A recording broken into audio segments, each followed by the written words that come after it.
Halo, selamat datang di acara podcast UPI. Kenalin, nama aku Amalia Putri Sylvia dari Prodi Desain Komunikasi Visual. Nah, di sini ada juga teman aku. Nama saya Zeni Evelyn Alamanda dari Prodi Desain Komunikasi Visual juga. Terakhir ada teman saya lagi. Nama saya Muhammad Nadif Fasya Firdaus Sofian, saya juga dari Desain Komunikasi Visual Angkatan 22. Nah, jadi kali ini kita bakal ngobrol-ngobrol bareng nih. Kita bakal bahas apa nih, teman-teman? Kita bakal ngebahas tentang penangkapan 38 siswa SMA di Lembang. Nah, itu tuh mengenai kasus apa ya? Jadi ini tuh mengenai kasus narkoba yang digunakan oleh mahasiswa dari sebuah sekolah gitu, SMA. Siswa dong. Iya, siswa maksudnya. Berarti banyak juga ya 38 siswa. Ya, 38 siswa juga banyak, katanya ketangkapnya juga di itu ya, di tempat tongkrongan mereka yang katanya sih rumah kosong itu bangunan kosong. Terus aku dengar sih kalau nggak salah nih ya, infonya tuh itu tuh dari siswa kelas 11 sama siswa kelas 12 juga gitu. Iya, masih ibaratnya masih muda ya. Iya, kayak kita waktu pas masih umur segitu juga terjebak di rumah kan gara-gara COVID gitu kan. Jadi gak ada waktu buat. Malahan paling kita dulu paling Zoom gitu kan. Kumpulnya gitu. Oh iya guys, menurut kalian ya, gimana ya tanggapan guru-guru masyarakat gitu tentang generasi muda sekarang yang malah terjerat narkoba gitu kan? Seharusnya mereka bisa memajukan bangsa gitu. Apa maksudnya dulu? Oh, iya, pastinya shock juga ya, apalagi terutama guru-guru atau pendidiknya gitu. Terutama sekolahnya sih, karena kan mereka juga kan katanya ngelakuin itu di luar sekolah, tapi karena mereka melakukan itu dan diinterogasi sama pihak polisiannya juga kan, sekolahnya juga yang kena, mereka kalau ketangkap pastinya shock tentang keadaan tersebut. Nah iya ya, itu juga kayak bisa ini nggak sih mencoreng nama baik sekolah gitu. Malah kayak ya orang jadi mau masuk ke sekolah tersebut kayak jadi ragu nggak sih? Iya. Iya. Sama ini pemilihan SNMPTN Nah, dari dulunya, takutnya nanti malah di blacklist atau diblokir sama pihak universitasnya. iya belum lagi kayak kalau misalnya sekolah itu sebelum-sebelumnya kan misalnya punya prestasi, jadi kayak kecoreng juga gitu gara-gara kasus itu. Sayang banget gitu. Mungkin karena pengaruh itu ya, globalisasi. Nah iya bisa. Terus dengar-dengar infonya mereka dapat, aku baca di berita dari sosmed ya. Ya kayaknya ada yang nawarin, nggak ngerti juga, Nggak tahu juga sih dari mana. agak aneh ya, kok bisa, maksudnya bisa dapat di internet yang istilahnya misalnya ini masih ada, berarti udah ada cinta itu dari dalam negara gitu kan, bisa-bisanya nggak ketahuan, agak aneh menurut aku. Kalau menurut kalian gitu, gimana sih cara mereka nyembunyiinnya, kayak misalnya dari orang tua kan kalau nggak salah ada alat-alatnya gitu ya yang harus dipakai waktu pas menggunakan gitu lah. Oh jadi nggak disimpan di rumah gitu, ada kayak disimpan di suatu tempat gitu. Bisa jadi kayak gitu, cuma nggak tahu juga sih. Nggak ada info yang jelas juga kan mereka nyembunyiin itunya kayak gimana. Iya sih. Tapi yang pasti orang tua mereka kayak memang kecewa sih. Iya. Maksudnya umurnya masih segitu gitu ya, kayaknya kelas 11 tuh, maksudnya kelas 11 ya apalagi ya. Belum cukup umur malahnya buat bikin. Itu kayaknya sedang 17 tahun lah. 16-17 ya. 16-17 belum menginjak masa usia dewasa gitu. Iya, itu udah kacau banget. Mungkin karena pergaulan yang nggak dijaga atau enggak ya emang nggak ada kegiatan lain gitu kayaknya. Iya. Nah, menurut kalian ya, tips apa sih yang harus dilakuin supaya jadi kita tuh sebagai generasi muda tuh harus ngapain aja gitu supaya kita tuh bisa ngehindarin hal negatif kayak narkoba gitu. Jadi kegiatan apa aja gitu yang bisa kita lakuin tuh? Mungkin lakuin hobi yang positif gitu, menggambar, nugas itu. Iya. Jadi mungkin bisa ya kayak hobi gitu, gak ngerti juga sih. Cuman ya pokoknya sampai kita merasa kita melakukan aktivitas aja, nggak kayak gabut apa terus tiba-tiba kayak udah bosen nih nyobain aja gitu kan enggak gitu. Terus juga ya bener tuh ngelakuin hobi, menurut aku hobi juga bisa dikembangin jadi apa ya, suatu hal yang positif kayak kita bisa ngembangin bakat kita gitu loh. Betul. Apalagi kan kita di jurusan TKP nih kayak hobi menggambar gitu bisa kita salin jadi pekerjaan. Iya betul. Tapi terutama yang aku heranin itu katanya tuh ada macam-macamnya, jadi katanya bukan dari satu sekolah aja, cuman Iya. dari sekolah lain itu mereka kayak sekongkol atau karena pengedarnya ketangkap terus dikasih tahu dari mana-mana aja gitu. Nah, kurang tahu juga sih, mungkin kayaknya mereka saling kenal sama anak sekolah lain gitu, jadi kayak ngumpul-ngumpul gitu. Oh dibagi gitu ya, atau tadi kertas tahu kalau misalnya kita gini tuh. Kurang tahu juga sih, cuman ya namanya orang kan bisa kenal sama ini sama itu kan. Gampang. Terus mereka tuh ditahan apa? Udah tahan. Kemarin sih yang dilihat dibaca juga dari beritanya katanya itu ya ketangkap dulu, katanya ketangkapnya nggak rame yang langsung 38 orang gitu. Oh, jadi satu-satu gitu. Pokoknya kayaknya beberapa dari kelompok itu terdiri dari beberapa orang, nggak langsung 38 gitu. Terus katanya mereka diinterogasi, ternyata dapat dari mereka dari mananya, terus siapa aja penggunanya atau pengedarnya diancam juga, katanya sempat diancam 4 tahun penjara. Tapi kayaknya belum tahu deh, mungkin dia dulu kan. Oh iya, itu tuh emang kalau nggak salah ada pasal undang-undang kita tuh kayak yang ngatur hukuman pidananya itu paling lama 4 tahun. Ya, paling lama 4 tahun buat pemakai atau pengguna konsumsi narkoba kalau nggak salah. Iya, aku lupa sih pasal apa, cuma ada undang-undang yang ngatur kayak gitu. Terus kalau rehab berapa lama? Jadi kalau rehab tuh kayaknya tergantung sama si masing-masing tiap orang gitu. Tergantung apa ya? Mental mereka ya, mental sama Tergantung niat mereka mau lepas apa. Itu bisa mungkin bisa berbulan-bulan bahkan bisa belasan tahun. Terus ada niat dari kita juga sih, bukan apa kalau kayak gini harus pengen lepas gitu.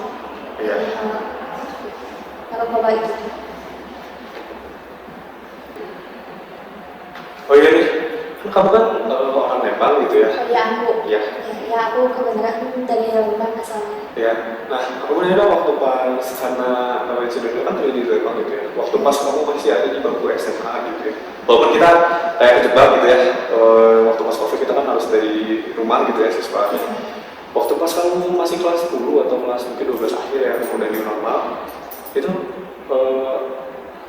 kira-kira kegiatan apa aja sih yang dilakukan gitu, atau enggak kayak aktivitas apa aja dari sekolah kamu supaya kamu ada aktivitas gitu? Padahal kalau selama di sekolah ya aku kayak benar-benar belajar gitu. Yang aku lihat juga teman-teman aku yang lain kayak ya udah gitu, di sekolah tuh tempatnya belajar, tempatnya menuntut ilmu. Ya kita benar-benar nyari ilmu gitu di sini. Paling ya kalau istirahat ya main, kita ke kantin gitu kan. Kayak wajar-wajar aja lah ya itu. Kayak anak biasa ya? Iya, pada umumnya aja gitu kayak. Terus paling pulang sekolah main sesekali, paling di rumah temen gitu-gitu. Cuman kan aku juga nggak pernah tahu sih ya kalau siswa-siswa yang lain gimana tuh kegiatannya semenjak pulang sekolah. Cuman waktu angkatan aku sih paling kayak gitu. Kayak ya paling aku sama teman-teman aku gitu, paling sih pulang sekolah ya main di rumah temen, yang ngobrol-ngobrol biasa aja lah gitu, jajan gitu. Ini gak sih menurut kalian kayak kan mungkin karena waktu sekolah itu tuh cuma kayak dari pagi sampai jam mungkin 12, ada yang sampai jam 2 gitu kan, sekarang sampai jam 12 ya katanya. Nah, belum tahu juga tuh. Kalau dulu kalian sekolah sampai jam berapa? Kalau aku sih itu udah Sampai jam sore ya. Nah mungkin kayak misalnya kalau kamu gimana? aku kelas 10 full day, bukannya full day sih, cuman waktu kelas 12 kan masuk normal tuh. Itu jadi kelasnya kayak dibagi dua gitu, setengah hari setengah paling sampai jam 12 gitu. Mungkin kayaknya upaya dari sekolahnya bisa nggak sih menurut kalian kayak yang tadinya nggak ikutan organisasi kayak mungkin OSIS atau ekstrakurikuler yang ada biasa di akhir hari gitu kan, kayaknya mendingan diwajibkan aja nggak sih supaya si orang-orang itu kayak nggak ada waktu buat istilahnya keluyuran gitu apa gimana? Apa menurut kalian ngambil hak Menurut mereka aku gitu? kayak ekskul sebenarnya nggak harus kewajiban juga, cuma kayak usahain kita bisa ngerangkul siswanya buat ikutan ekskul gitu. Jadi seenggaknya mereka bisa nyalurin bakat mereka gitu di ekskul itu. Kalau saya sendiri apa kegiatan? Kan saya laki-laki. Ya, kalau aku sih waktu pas SMA ya aktif ikutan kayak apa ya, ekstra kelas itu kan di sekolah tuh ada ekstra kelas itu ya buat nambahan materi atau nggak ikutan kayak apa ya, iya kayak school English school kayak gitu itulah pokoknya. Ya jujur untuk pengalaman aku sendiri emang banyak juga kan istilahnya sebagai laki-laki ya, banyak yang istilahnya itu males untuk masuk keberatan sama keberadaan si school ataupun kayak organisasi itu, jadi mereka lebih kayak ngapain itu mau udah nanti aja kayak di sekolah belajar, di abis itu mereka bisa main keluyuran kemana-mana gitu. Iya. Nah kalau menurut aku sih itu tipsnya nih ya. Jadi kan ekskul tuh emang sebenarnya banyak, aku lihat-lihat emang banyak siswa yang ngerasa malas buat ikutan ekskul. Nah jadi kalau menurut aku nih ya, cara menarik perhatian siswanya itu kayak ya kita bikin apa ya, demo ekskul semenarik mungkin gitu. Jadi sebenarnya siswa tuh bisa tertarik gitu. Dan itu ya, bervariatif. Nah iya. Soalnya kan minat orang beda-beda. Nah iya. Nah terus kalau Zen gimana dulu di sekolah? Aku sih full day. Jadi paling perempuan capek. Coba banget capek Tapi gitu kayak ya. lagi di sana sekadar pede gitu nggak? Ya kadang sih. Iya ya, sebenarnya ini lebih kepada perubahan ini ya sih, perubahan mas apa event gitu ya. Kan waktu pas angkatan kita nih, kita kan full day atau enggak kita kehalangan sama covid, jadi abis pulang sekolah pun kita nggak boleh kemana-mana. Sedangkan kan sekarang udah kayak dibebasin gitu ya, new normal, anak-anak udah mulai bisa berkeluyuran. Kayaknya lebih bagus lagi atau lebih baik lagi ketika sekolah mengadakan apa ya, inspeksi atau pengecekan juga kayak gitu. Mungkin nggak harus setiap minggu, setiap bulan, mungkin 2 bulan sekali atau enggak sebulan sekali gitu kan ya. Nah terus kan biasanya nih ya, kalau di sekolah aku dulu itu tuh suka ada penyuluhan narkoba juga. Iya. Iya kayak, cuman mungkin kayaknya emang harus lebih di perdalam lagi gitu, penyuluhannya lebih di apa ya, lebih dibuat sering lagi gitu, soalnya sebenarnya biar mereka ngerti gitu itu bahaya gitu narkoba itu. Iya. Terus karena ini juga ya, kalau nggak salah pengecekan narkoba itu kan malah tes dulu itu kan harus ada wadah dan lain-lain, berarti kan maksudnya nggak setiap sekolah bisa untuk bayar buat si yang apa sih orang yang ngecek itu buat nyiapin alat-alatnya, benar nggak sih? Kayaknya mungkin harus ada pergerakan dari pemerintah juga, benar nggak sih? Nah iya, menurut aku kayak pemerintah mending apa ya, ngadain Subsidi itu maksudnya Kasih fasilitas. iya, ngasih fasilitas. fasilitas. Iya, berupa kayak nanti alat-alat ini sekolah ini cuma disuruh bayar buat datangin orangnya aja, alat-alatnya dari pemerintah gitu. Nah kayak gitu. Supaya bisa, maksudnya anak-anak juga kayak mikir kayak ngapain sih gitu-gituan, udah mah mungkin setiap 2 bulan atau sebulan sekali cek, daripada aku kadang dengan aku jadi anak haji gitu ya misalnya. Bisa juga karena zaman sekarang mah banyak ya aktivitasnya yang seru-seru, kayak jadi konten kreator, terus bisa jadi anak-anak yang istilahnya SMA, SMP, SD pun bahkan sekarang jadi konten kreator bisa gitu ya. Nah bener banget kan. Tapi aktivitas-aktivitas kayak penggunaan obat-obatan terlarang kayak gitu kayaknya masih dilirik aja gitu sama beberapa bagian orang gitu. Menurut kalian sih gimana? Alasan mereka menggunakan itu selain buat coba-coba? Sebenarnya menurut aku nih ya, kenapa orang bisa terjerumus ke narkoba itu ada beberapa faktor. Yang pertama nih ya, pertama karena pergaulan. Bisa aja orang itu nyoba-nyoba kayak pengen gaul gitu, rasa gaul gitu. Nah yang kedua bisa juga disebabkan karena orang tersebut mengalami depresi gitu. Depresi kayak, gimana ya caranya kita biar bisa ngerasa tenang gitu. Kan itu apa ya, kayak Melakukan segala hal sendiri. segala cara. Mungkin bagi pemikiran mereka kayak, siapa tahu kalau aku nyoba obat-obatan terlarang ini kayak bisa ngerasain tenang. Padahal kan belum tentu gitu. Mungkin tenang ya nggak tahu juga sih ya kalau bisa ngerasain tenang apa enggak. Cuman kan kalau seenggaknya kalau misalkan kita terus-terusan kecanduan, terus kayak nambah dosis tuh jadinya malah ngerusak diri kita juga, bukan kita nggak dapetin tenangnya, malah dapetin rusaknya gitu. Nah, Sama sih ya, kayak ya menurutku sama aja kayak pendapatnya Amal tadi. Jadi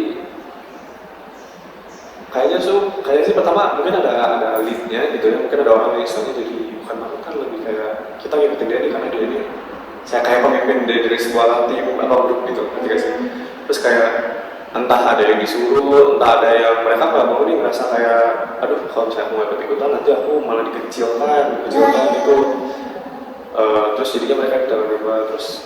Tapi menurut aku masuk akal juga sih, kayak dari itu ya, dari depresi mungkin orang-orang bisa stres, ada tekanan dari entahlah itu keluarga ataupun masalah lain eksternal lainnya gitu kan. Di situ sebenarnya peran komunikasi dari orang tua menurut aku sama anaknya juga kurang. Kayak ini kan sesuatu yang sebenarnya di luar dari jangkauan pandangan orang tua ya, apalagi misalnya orang tuanya dua-duanya kerja atau cuma punya misalnya nih ibunya ngurus adiknya atau kakaknya gitu, terus dianya sekolah, ayahnya kerja gitu sampai malam, nggak terpantau gitu ya aktivitas mereka.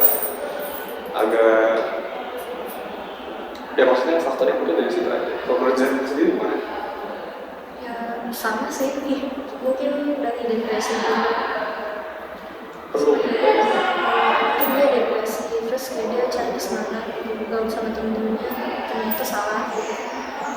ya sih, agak disayangkan gitu ya, maksudnya kayak penggunaan narkoba ini menjadi salah satu alternatif bagi mereka gitu buat merasa biar tenang. Nah, kalau orang depresi juga nggak bisa berpikir jernih. Iya. nah ya.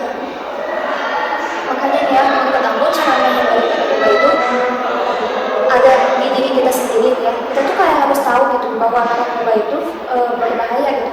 Nah terus yang kedua kayak lingkungan sekitar juga berpengaruh. Jadi kayak apa ya?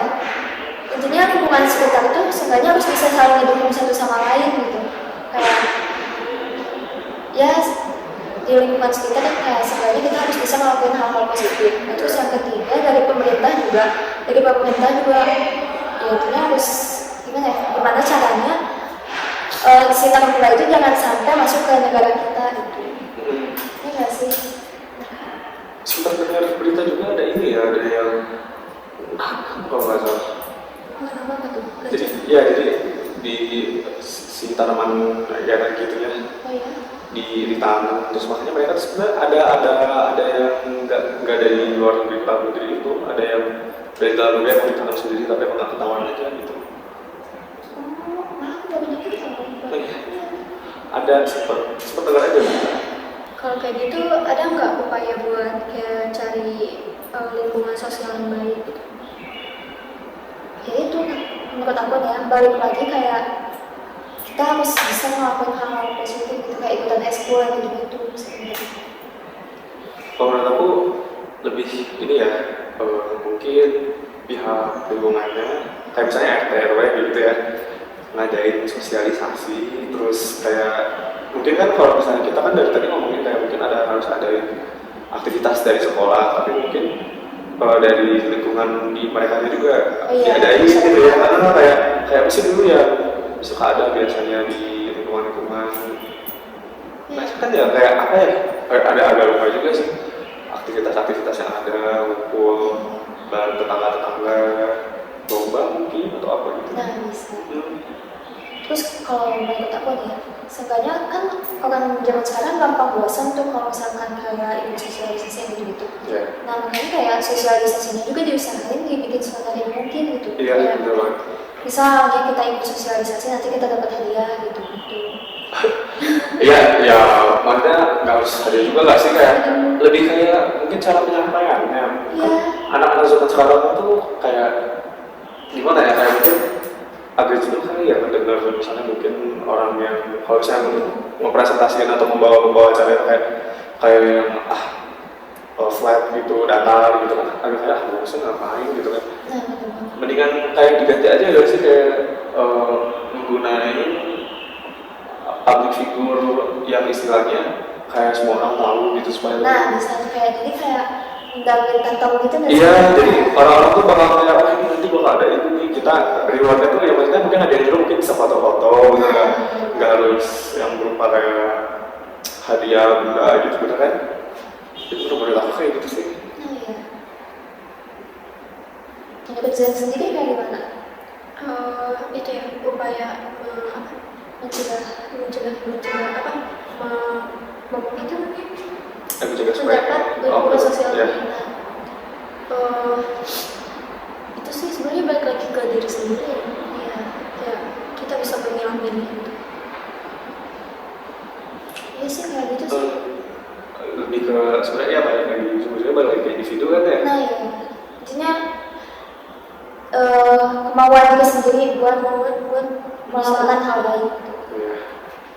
Nah, kan kita udah bahas aja nih apa aja tadi kayak mengapa, terus kira-kira perbedaan dari zaman sekarang sama zaman-zamannya kita, upaya dan hal apa aja yang bisa kita lakukan gitu ya supaya mencegah hal tersebut. Nah, karena kita udah ngejelasin semuanya, kayaknya kita udah di penghujung acara ya teman-teman ya. Nah ya.